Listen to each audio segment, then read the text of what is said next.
దేశంలో సంపన్నులైన ముఖ్యమంత్రుల జాబితాను అసోసియేషన్ ఫర్ డెమోక్రటిక్ రిఫార్మ్స్ సంస్థ ఏటీఆర్ తన నివేదికలో వెల్లడించింది. ఈ నివేదికలో ఇంట్రెస్టింగ్ విషయాలు వెలుగుచూశాయి.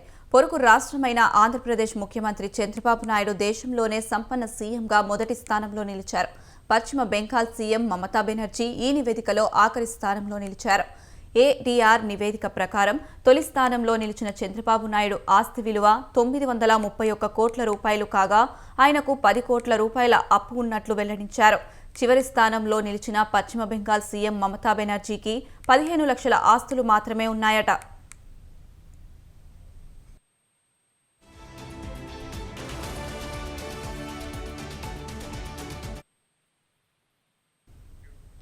ఇక సంపన్నులైన ముఖ్యమంత్రుల జాబితాలో తెలంగాణ సీఎం రేవంత్ రెడ్డి 7వ స్థానంలో నిలిచారు.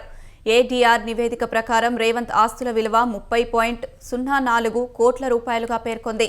అదే సమయంలో రేవంత్ రెడ్డికి 1.3 కోట్ల రూపాయల అప్పు కూడా ఉన్నట్లు నివేదికలో పేర్కొన్నారు. ఆస్తుల్లో చంద్రబాబు తర్వాత అరుణాచల్ ప్రదేశ్ సీఎం పెమా ఖాండు 2వ స్థానంలో నిలిచారు.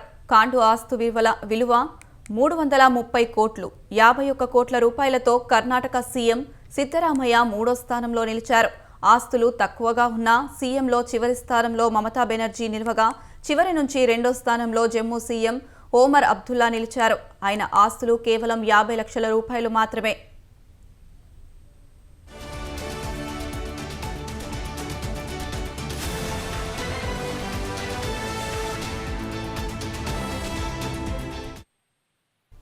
ఇక చివరి నుంచి 3వ స్థానంలో కేరళ సీఎం పినరయి విజయన్ నిలిచారు. ఆయన ఆస్తి 1,19,00,000 రూపాయలన్నట్లుగా ఏటీఆర్ నివేదిక వెల్లడించింది. కాగా గత ఏటీఆర్ నివేదిక ప్రకారం దేశంలోనే సంపన్న ముఖ్యమంత్రుల్లో అప్పటి ఏపీ సీఎం జగన్మోహన్ రెడ్డి నిలిచారు. ఆయన ఆస్తి 500 కోట్ల రూపాయలు పైగా ఉన్నట్లు వెల్లడించారు.